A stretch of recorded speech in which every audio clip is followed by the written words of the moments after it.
শুরুতে এনসিএল টি-20 খবর। প্রথম আসরের চ্যাম্পিয়ন রংপুর বিভাগ ফাইনালে ঢাকা মেট্রোকে হারিয়েছে 5 উইকেটে। সিলেটে মুকিদুল মুগ্ধ ও আলাউদ্দিন বাবুর পেস তোপে মাত্র 62 রানে অল আউট ঢাকা মেট্রো। জয় পেতে 5 উইকেট হারিয়ে ও 11 ওভারের বেশি খেলতে হয়েছে রংপুরকে। ম্যাচ সেরা মুকিদুল মুগ্ধ ও টুর্নামেন্ট সেরা আবু হায়দার রনি। ফাইনালটা ঠিক জমেনি ফাইনালের মতো।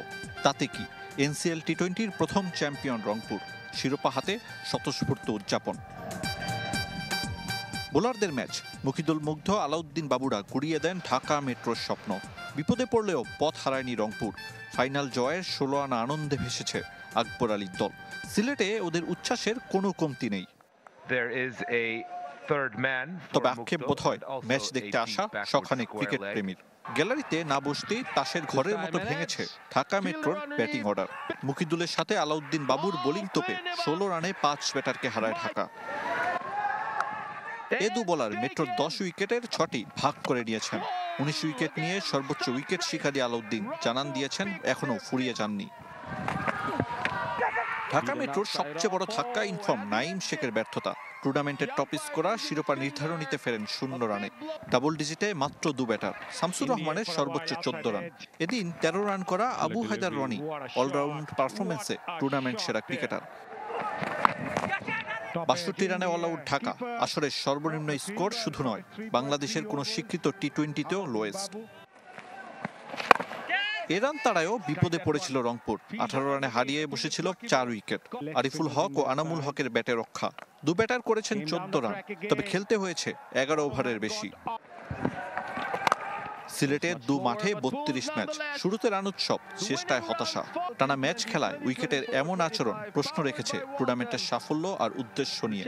তবে এ ফরম্যাটে আজিজুল জিসানদের পারফরমেন্স নিঃসন্দেহে আশার আলো জ্বালিয়ে রেখেছে। আরিফুল ইসলাম, চ্যানেল 24, সিলেট। এবার দেখে নেব টুর্নামেন্টের সেরা ব্যাটার ও বোলারদের তালিকা। 316 রান নিয়ে সেরা ব্যাটার ঢাকা মেট্রোর নাঈম শেখ। রান করেছেন 135 স্ট্রাইক রেটে। 150-র বেশি স্ট্রাইক রেটে নজর কেড়েছেন সিলেটের জিশান আলম। তার ব্যাট থেকে আসে 281 রান। নুর হাসান সোহান, হাবিবুর রহমান ও আজিজুল হাকিম করেছেন 250-র বেশি। বল হাতে চমক দেখিয়েছেন রংপুরের আলাউদ্দিন বাবু। 6-এর নিচে ইকোনমি রেখে শিকার করেছেন 19 উইকেট। 17টা নিয়েছেন আহমেদ শরীফ। রাকিবুল ইসলাম 15, আলিসাল ইসলাম 14 আর আবু হায়দার রনির 13 উইকেট শিকার। শিরোপা জয়ের আনন্দে ভাসছে রংপুর। এর মাঝেই আসর সর্বোচ্চ 19 উইকেট নিয়ে নিজেকে আলাদাভাবে মেলে ধরেছেন ঘরোয়া লিগের নিয়মিত পারফর্মার আলাউদ্দিন বাবু। আর দারুণ টিম ওয়ার্কের ফল পেয়েছে রংপুর, দাবি করেছেন সতীর্থ পেসার মুকিদুল ইসলাম মুগ্ধ। ফল নিজের ফিটনেসটা সবসময় ধরে রাখার চেষ্টা করেছি। যেখানে খেলেছি পারফর্ম করার জন্য চেষ্টা করেছি। নিজেকে আপগ্রেড করার, প্রতিনিয়ত নিজেকে আপগ্রেডেশনের ভিতরে রেখেছি, যেন আমি যেখানে পরিবর্তনের সাথে যেন নিজে পরিবর্তন হয়েছি। একটা ফাইনাল ম্যাচ ওইভাবেই আমরা প্রিপারেশন নিয়ে আসছি। টিম মিটিংও ওই রকমই ছিল যে প্রিপারেশনটা থাকবে, হয় মারবো নয়তো মরবো। সবার উপর বিলিভ ছিল যে যে একজন যাবে সে ম্যাচ জিতায় নিয়ে আসবে। তো ওই জন্য সবাই কুল ছিল ভিতরে।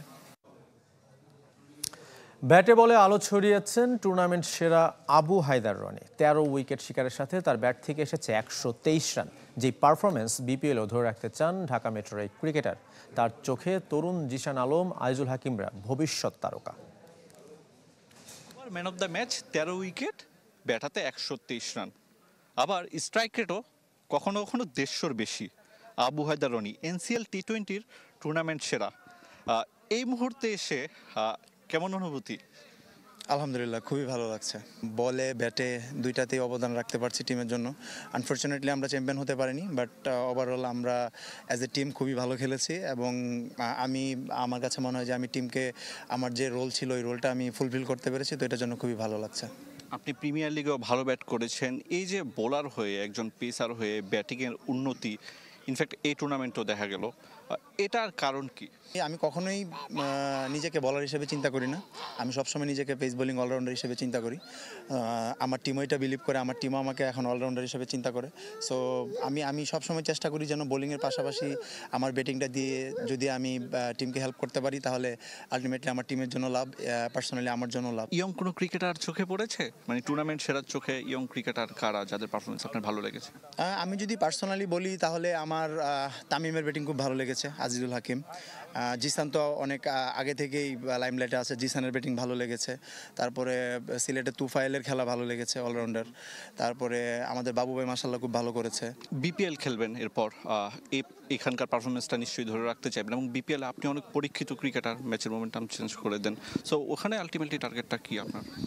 আসলে টার্গেট থাকবে আমাকে যে রোলটা দেওয়া হয় ওই রোলটা যেন ফুলফিল করতে পারি, আমার যে স্কিল আছে ওই স্কিলটা যেন আমি স্ট্রিক্ট থাকতে পারি ওটাতে, তাহলেই দেখা যাচ্ছে যে আলটিমেটলি ইনশাল্লাহ আমি সাকসেস হব।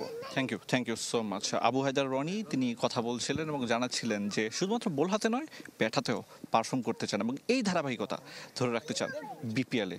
আরিফুল ইসলাম, চ্যানেল 24, সিলেট। এর আগে ঢাকা প্রিমিয়ার লিগ কিংবা বিসিএলেও সর্বোচ্চ রান সংগ্রাহকের ট্রফি জিতেছেন নাইম শেখ। তবে প্রথম এনসিএল টি20 সেরা ব্যাটার হওয়ার অনুভূতি ভিন্ন রকম এই ওপেনারের কাছে। অক্টোবরে জীবনের দ্বিতীয় ইনিংস শুরু করা নাইম এবার অনুপ্রেরণা হিসেবে পেয়েছেন স্ত্রী বাসামা আলম তুয়াশাকে, যার আবার ক্রিকেটে নেই কোনো ধারণা। আমার সঙ্গে এনসিএল টি20 টপ স্কোরার, ব্যাটাতে সবচেয়ে বেশি রান যার, নাইমের হাতে ট্রফিটাও রয়েছে। ঠিক আছে, বিয়ে করলেন, বিয়ের পর কি ভাগ্যটা আরো বদলে গেল?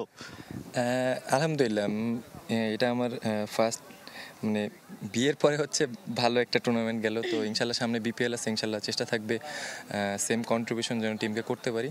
আর হাইস্ট রান গেটার এটা আমি এর আগেও পাইছি, বিসিএল তারপর ডিপিএল। তো হ্যাঁ, তো আলহামদুলিল্লাহ, তো বিয়ের পরে ফার্স্ট, তো আলহামদুলিল্লাহ ভালো লাগতেছে। সোফার টুর্নামেন্টটা কেমন ছিল আসলে, এবং আপনার চোখে যদি টুর্নামেন্টটা ইভালুয়েট করতে বলি? টু বি অনেস্ট, আমাদের ডোমেস্টিক প্লেয়ারদের জন্য খুবই এরকম একটা টি20 টুর্নামেন্ট দরকার ছিল। আমার পার্সোনালি অপিনিয়ন থাকবে, আমি বোর্ডের কাছে রিকোয়েস্ট থাকবে যে আমরা প্রত্যেকবার যেন বিপিএল এর আগে এরকম একটা ডোমেস্টিক এরকম একটা টুর্নামেন্ট যেন পাই। এর আগেও খেলেছেন, বা সিঙ্গেল হয়ে খেলেছেন, এবার ডাবল হয়ে, মোটিভেট কতটুকু করেছে ভাবি? না, ও সবসময় ভালো সময় খারাপ সময় বোথ টাইমে, যেহেতু আমরা একজনের বিয়ের আগে থেকেই চিনি, তো সবসময় সাপোর্ট করছে, ইনশাল্লাহ ইন ফিউচারও করবে। তাই বিয়ের আগে থেকে চিনতেন? আমাদের একটা ছোটখাটো পরিচয় তো আগে থেকে ছিল। মানে অ্যারেঞ্জ আর লাভ ম্যারেজ?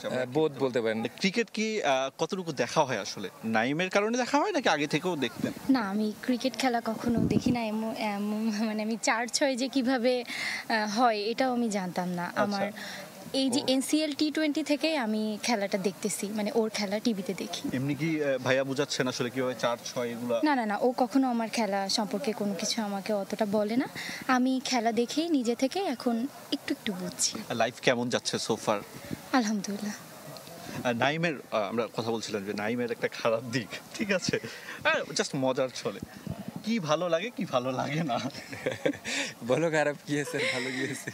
ওর এখনো পর্যন্ত আমি খারাপ কোনো দিক আমার চোখে ওরকম পড়ে নাই। ও যেহেতু আমার খারাপ দিক বলতে পারে না, আমি ওরা কিভাবে খারাপ দিক বলি? না, আমার বোর মাশাল্লাহ কোনো খারাপ দিক ওরকম নাই, ও অনেক ডিসেন্ট, মাশাল্লাহ অনেক ভালো। Thank you so much. অবশেষে আনুষ্ঠানিকভাবে চ্যাম্পিয়ন্স ট্রফির সূচি ঘোষণা করলো আইসিসি। আসর শুরুর একদিন পর 20 ফেব্রুয়ারি দুবাইয়ে ভারতের বিপক্ষে মাঠে নামবে বাংলাদেশ।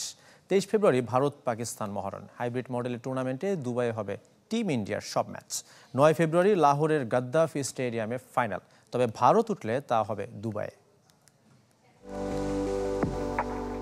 কত নাটক, কত অনিশ্চয়তার গল্প, অবশেষে স্বস্তি মিলল আইসিসির আনুষ্ঠানিক ঘোষণায়। 2 মাসেরও কম সময় আগে জানা গেল চ্যাম্পিয়ন্স ট্রফির সূচি। হাইব্রিড মডেলে হতে চলেছে আসর সবার জানা। কেটেছে ভেন্যু নিয়ে জল্পনা কল্পনা। ভারতের ম্যাচগুলো হবে দুবাই আন্তর্জাতিক স্টেডিয়ামে। 19 দিন আর 15 ম্যাচের ক্রিকেট অ্যাকশন শুরু হবে 19 ফেব্রুয়ারি। করাচিতে উদ্বোধনী ম্যাচে নিউজিল্যান্ডের বিপক্ষে লড়বে স্বাগতিক পাকিস্তান। বাংলাদেশের অভিযান শুরু হবে তার পরদিন। দুবাইয়ে শক্তিশালী ভারতের মুখোমুখি হবে টিম টাইগার্স। গ্রুপ পর্বের বাকি 2 ম্যাচ পাকিস্তানের রাওয়ালপিন্ডিতে। 24 ফেব্রুয়ারি নিউজিল্যান্ড আর 27 তারিখ লড়বে পাকিস্তানের বিপক্ষে। দুবাইয়ে নিশ্চিতভাবেই হবে 4 ম্যাচ। বাংলাদেশের পর চিরপ্রতিদ্বন্দ্বী পাকিস্তানের মুখোমুখি হবে টিম ইন্ডিয়া। বিগ ম্যাচটি মাঠে গড়াবে 23 ফেব্রুয়ারি।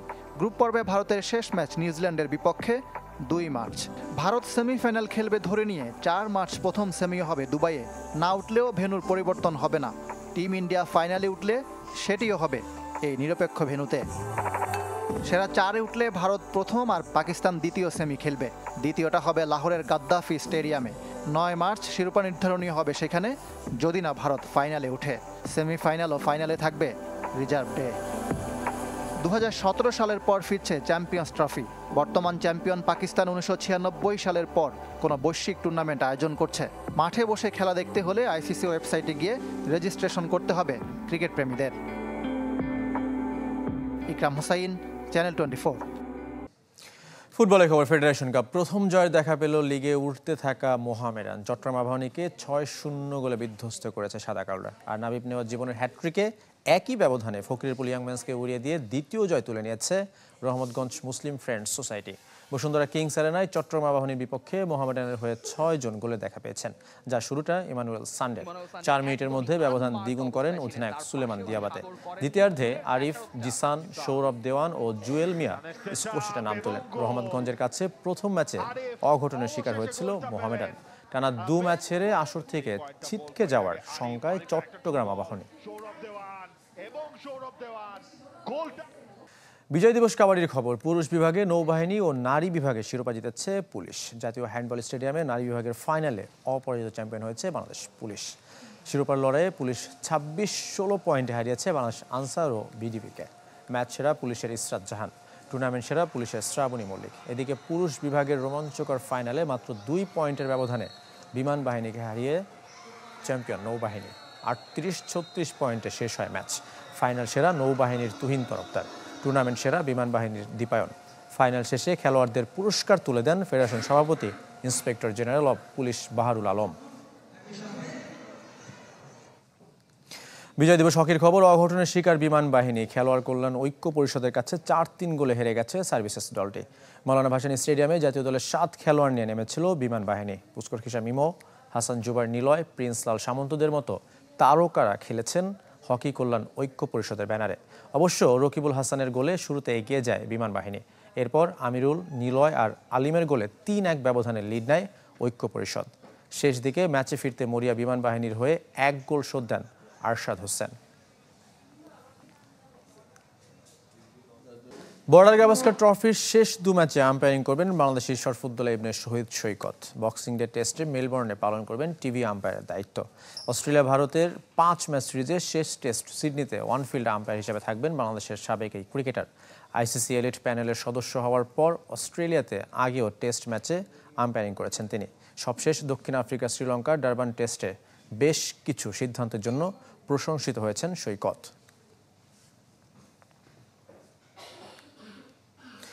অস্ট্রেলিয়ার টেস্ট ইতিহাসে সবচেয়ে কম বছর বয়সী চতুর্থ ক্রিকেটার হিসেবে অভিষেক হতে যাচ্ছে স্যাম কনস্টাসের। 19 বছর 85 দিনে মেলবোর্ন ক্রিকেট গ্রাউন্ডে ভারতের বিপক্ষে বক্সিং ডেতে নামবেন এই ব্যাটার।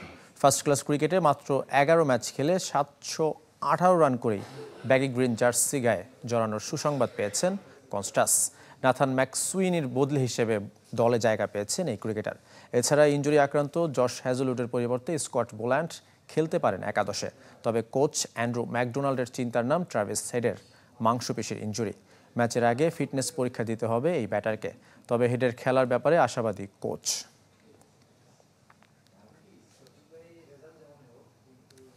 শেষ করবে কুলে স্পোর্টস 24। খেলা সব আপডেট ও রিপোর্টগুলো দেখতে ভিজিট করুন facebook.com/sports24 টিম এই পেজে। ধন্যবাদ সঙ্গে থাকার জন্য।